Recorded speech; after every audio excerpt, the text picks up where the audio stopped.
Who are you? Erik. Who are you? Erik. Sit down, Erik. Erik, please, you got nothing to worry about. My buddy Erik looks really great. By the time we find Erik, 윤호래 씨가 직접 해보고 싶으시다는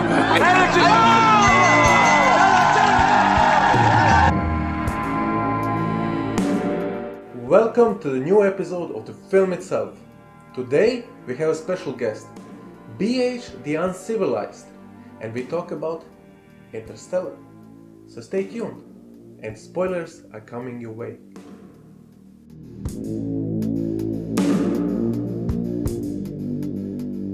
Millions of moviegoers raved through every single frame in the IMAX theater, and millions left the same movie completely cold.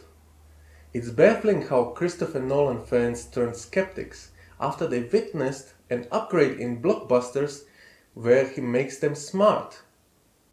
There's a ton of controversy surrounding this picture, since it's filled with so much exposition. Every sci-fi thing needs to be meticulously explained for the audience in order to understand what the hell is going on. Instead of complaining about too much exposition, one has to pay attention to the things that are not being explained. Nolan is a sneaky director. If your attention is on the one side, something else is happening on the other, just like Michael Caine said it in The Prestige. So what is Nolan trying to hide?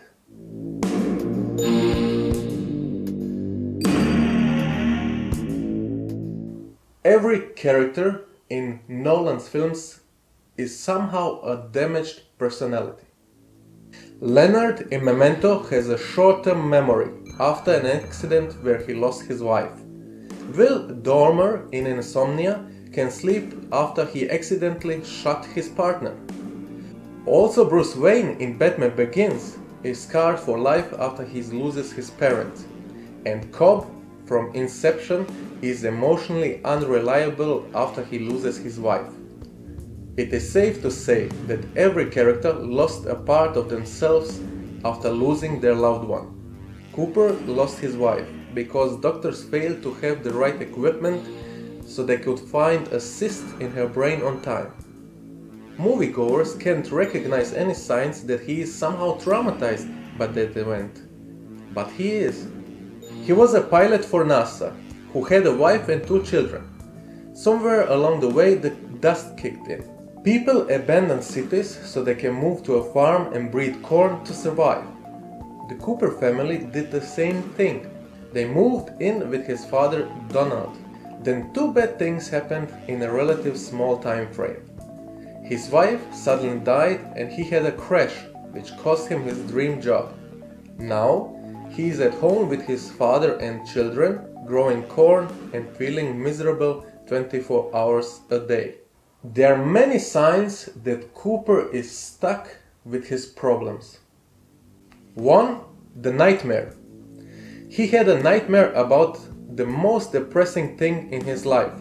Surprisingly, it wasn't about the death of his wife, but it was about the crash he experienced when gravity turned on him. 2.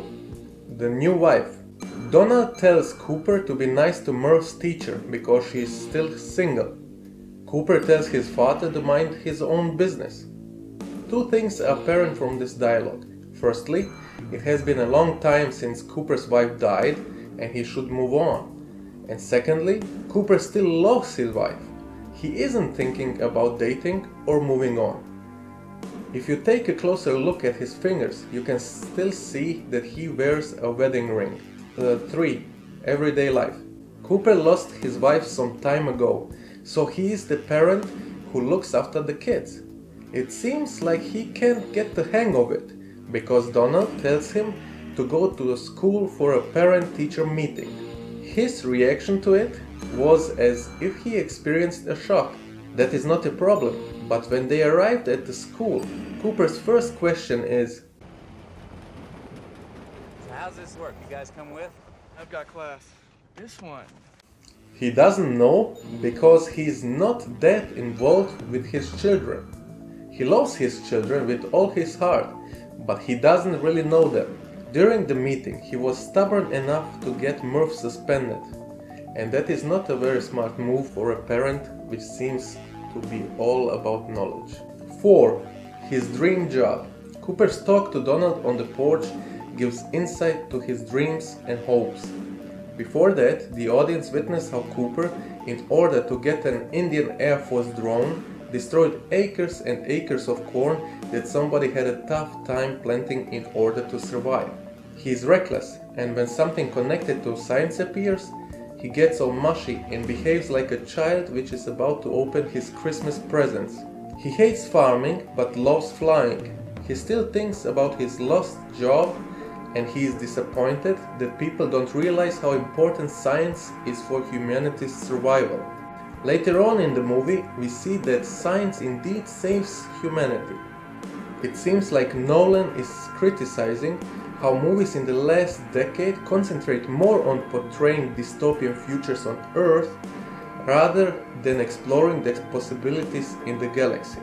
Therefore, when the opportunity came to leave Earth and explore other possible planets as potentially new homes, Cooper was more than willing to accept the mission. We used to look up in the sky and wonder at our place in the stars. Now we just look down and worry about our place in the dirt. 5. Redeeming himself. When you follow Cooper's parenting, you will establish that Cooper is very bad at it.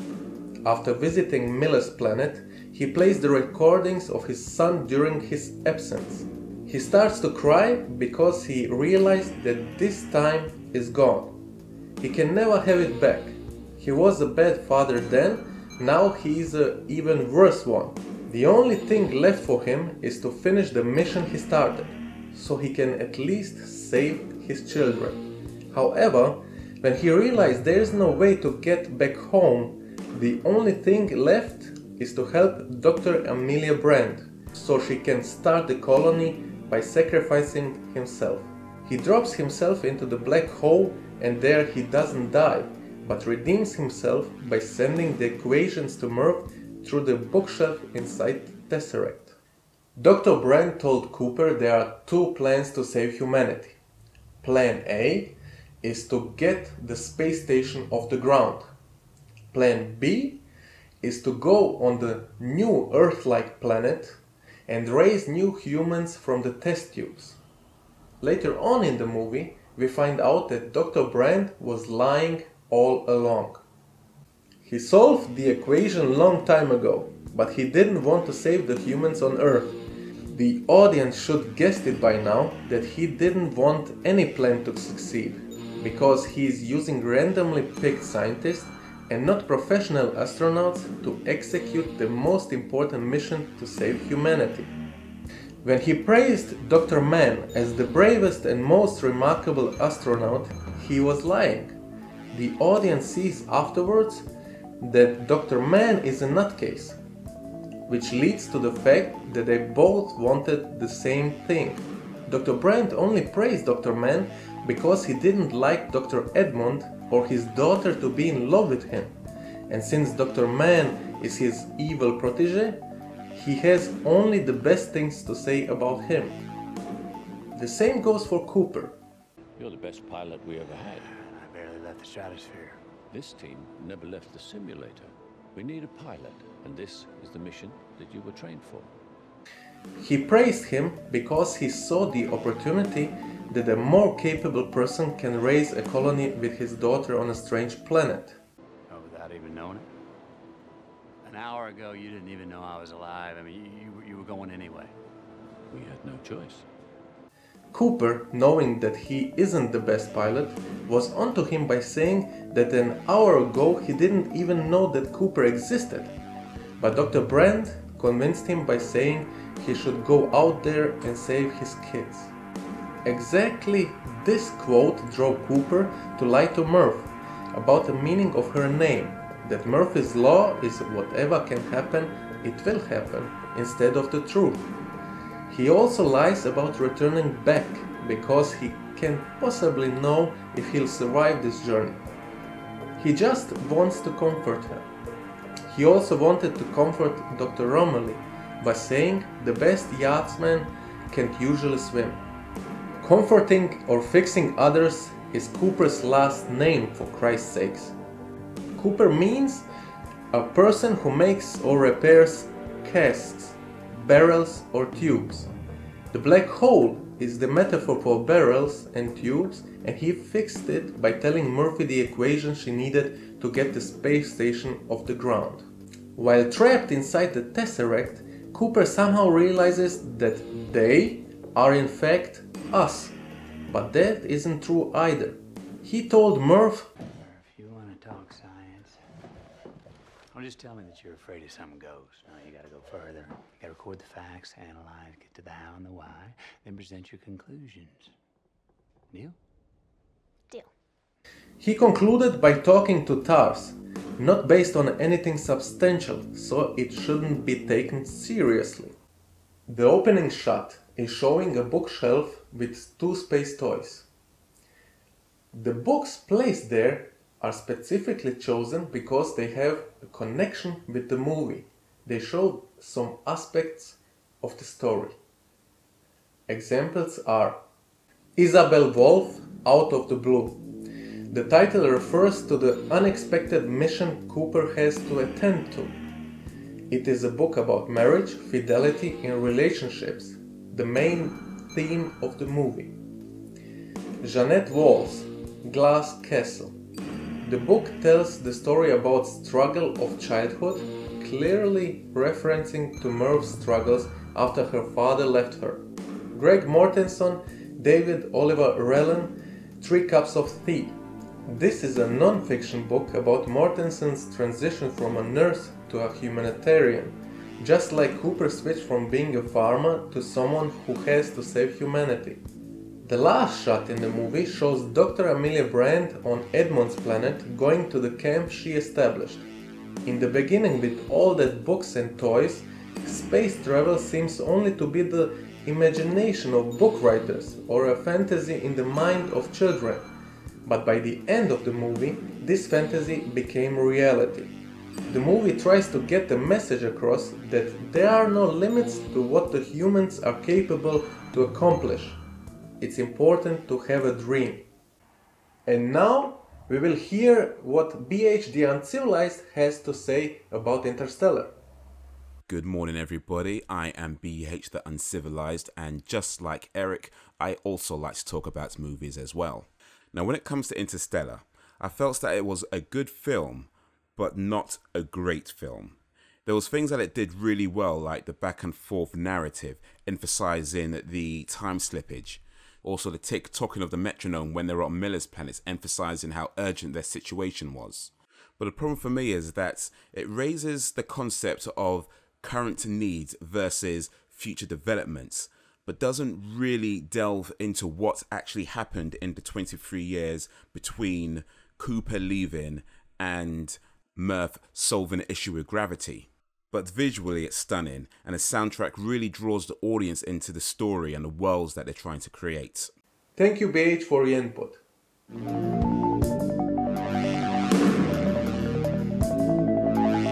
The dialogue about Murphy's name is a scene that everybody remembers, but it doesn't have a relation to anything else in the movie. Or it's put there on purpose, because Murphy's Law is present through the whole journey throughout the movie. This law applies to the whole journey. No one expected anything bad to happen, but it happened. It was a dangerous mission to get through the wormhole, but they couldn't expect their own crew member to play against them, or that the whole trip is without a return ticket. This law applies to the searching of potentially habitable planets. Of course, it's the last one, Edmund's planet, that is the best possible option. Cooper wanted to help the crew find a new home, then return back to Earth to be with his family. Of course, something different happened along the way, and after Cooper ran out of options, he wakes up on the space station to see his daughter. This applies to the journey to Miller's planet. Brand wanted the data from the black box so badly. and Cooper trying to fix it by rescuing Brand and getting the black box cost him 23 years of the time on Earth. Cooper lost the box and the childhood of his kids. This one applies to Cooper's decision to leave Earth and to save humanity. On the journey he lost good astronauts, he barely survived, and he lost everyone he loved by the end of the movie. His mission was successful, but no good deed goes unpunished. Throughout the movie, there are many religious signs visible, but they don't need to hint at religion itself, like the Lazarus missions. Every crew member from that mission died, but nobody came back. Cooper's journey, on the other hand, has a meaning attached to it. On Earth, he was blind to acknowledge what his problem was. By getting on the interplanetary spacecraft Endurance, time became the essence. He has to endure pain, losing time, guilt, losing crew members, crossovers, Dr. Brand, and wrong decisions, Dr. Mann, only to bring him to the point of sacrificing himself for the greater good. He pulls the lever and off he goes down the rabbit hole. But although he endured that much pain, he didn't learn a thing on the journey. That's when the Tesseract comes into play. Cooper sacrificed himself like Jesus Christ did to save humanity. Jesus was crucified on a wooden cross, but if you see it for what it represents, it symbolizes a fully fledged tesseract, or a hypercube if you will, like in the painting of Salvador Dali, Corpus Hypercubus. The tesseract in Interstellar is a kind of interrogation room for Cooper's feelings, just like in Solaris, where the crew's subconscious desires manifest itself. In Interstellar, it's Cooper's subconscious that is manifested in the form of Murph's bedroom throughout time. Every single moment is laid out in front of him so he can be a witness to all his mistakes at once. The same concept, where past, present and future are happening inside the room, was explored before in the movie Hypercube. What a coincidence. Cooper accepts his wrong decisions, and behind the bookcase in the Tesseract, he begs Murphy to not let him go. But that already happened, so he can't change that.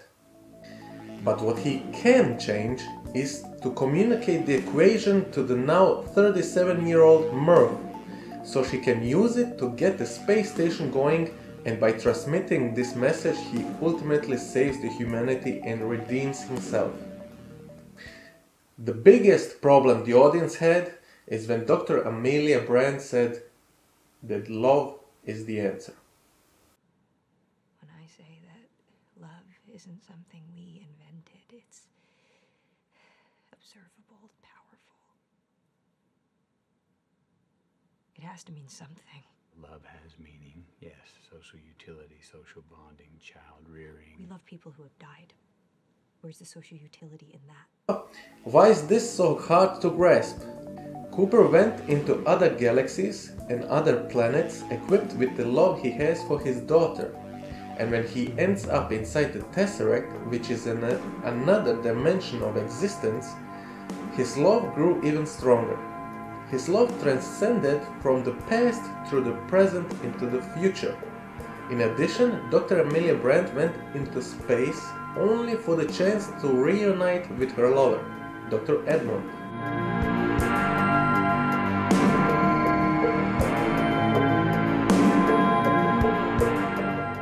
Most moviegoers were inside the science mode, and since love isn't science, it seems like an impossible proposition to have it inside the movie. When they talk about love, it comes off as corny and embarrassing, but if you think about it, other sci-fi movies already used that concept, but they didn't say it out loud. It was between the lines. Frequency. Father and son establish communication throughout the radio, both in different time zones. In Interstellar, the communication happens through the watch Cooper gave Murph. Contact. Daughter reunites with her father through different dimensions, like in Interstellar. Solaris, the love of Chris Kelvin that he has for his wife, who committed suicide, endangers the whole mission in space. In Interstellar, nobody wants to endanger the mission because of love. It turns out Dr. Emilia Brandt was right all along, and her love should be acknowledged.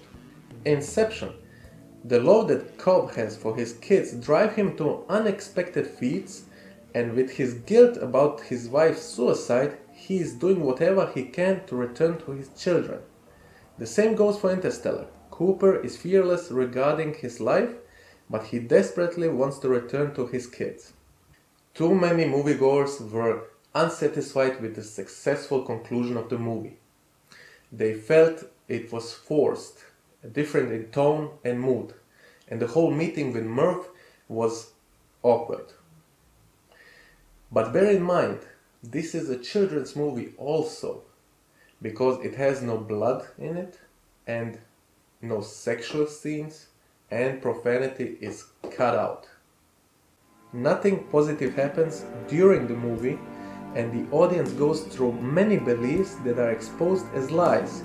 So when they arrive at the end, 15 minutes before the credits, no one can believe that the positive things are really happening.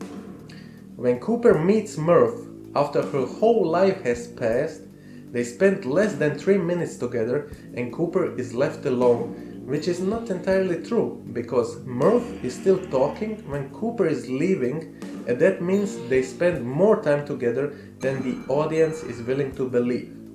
The ending resembles the ending of Cast Away.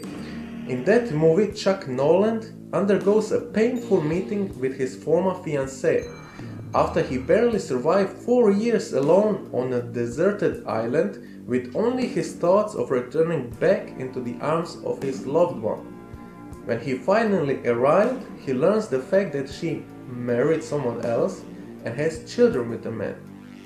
She was happy to see that Chuck is alive and well for a very short time, but it was clear that she moved on. How to move on after the only person that kept you alive through this hell doesn't want to be with you anymore? Cooper is searching for the same answer. You go. Where? Brand. Why Brand? The answer is not because he is in love with her. Neither Brand nor Cooper had any kind of intimate moment to suggest that they are forming a love relationship. The scene at the end where Brand is standing beside the grave of Edmond near the base is a flashback, just as in every other Nolan movie. The answer to the question why Brand is quite simple. She was on the mission with him. They undergone heaven and hell together. So it's safe to assume that this is their connection. Cooper should go to her because she is the only one that he can relate to. She is his only family left.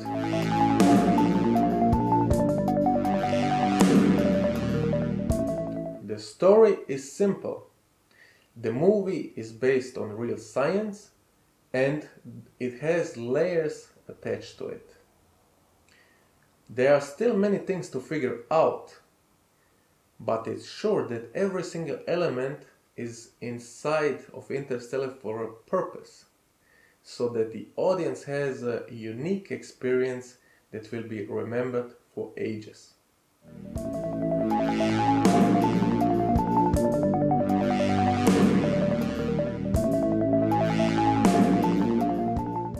And this is the end of the episode. You can follow me on Twitter, Facebook, YouTube, and I hope you didn't forget, this is the way the cookie crumbles.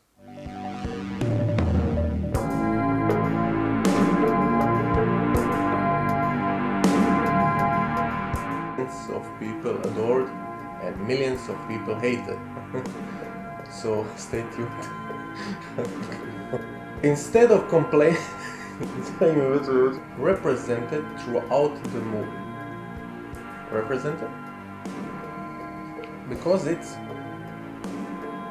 present whole journey throughout the movie.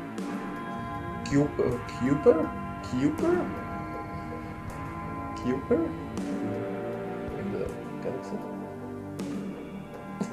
Invece that's hard. That's hard. No!